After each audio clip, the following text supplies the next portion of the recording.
It's dark up here, but I kind of like that. It's calm, serene,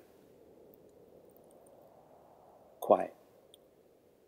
Back down on Earth, the only thing noisier than the outside world was the raucous party going on 24/7 inside my head, which led me to the conclusion: I need to get away, find a place to stay where everything was simpler and life and love don't hurt so bad. As a child, I always dreamed of time spent amongst the stars. I never really was a morning person. What can I say? I guess it's true that for a dreamer, night's the only time of day. I created my own galactic kingdom in my head, vowing one day I'd find my way up there, because only in space would I find an end to the background noise, that voice in my head telling me the sky was the limit. Well, I say, fuck it. For me, the sky is only the beginning. So as I close my eyes, I slowly feel myself pull away. Slipping through Newton's powerful grasp, I ascend to my new home amongst the stars, where the noise of life and hate and cars can't find me.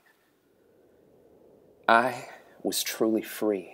Drifting blissfully in space, I'd found the biggest hiding place, and I just gotta remember to breathe.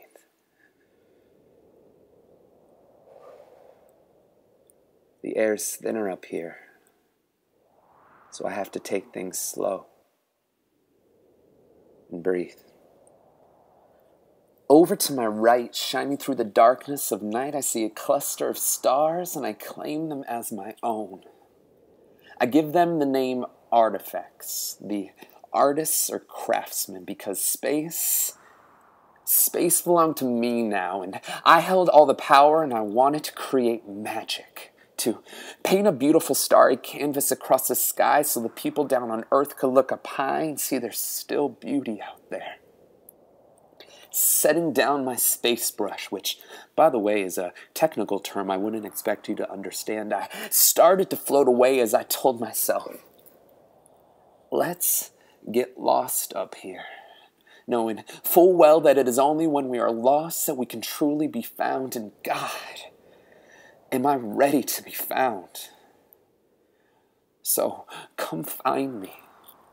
Find me up here, hopscotching from meteor to meteor, playing hula hoop with Saturn's rings, you know, the usual. But find me. You may think that's an impossible task, seeing how space is infinitely large. Well, aren't each and every one of us infinitely large? And no, I didn't just call you fat. I called you limitless. We are all encoded with the ability to get anything we want out of life as long as we can fight for it. We are each instruments of limitless potentialities, and from up here with my view above the world, I'm beginning to see that. Because despite the quietness of space, I'm learning that the only thing that can truly end the background noise is love. And I'm ready for it. Ready to find someone to share the details with. Ready to find that someone that gives me the feelings they write fairy tales about. Unfortunately, that day hasn't come yet. So until that day when I could finally find someone to bring me back down to earth, I will just settle for the stars.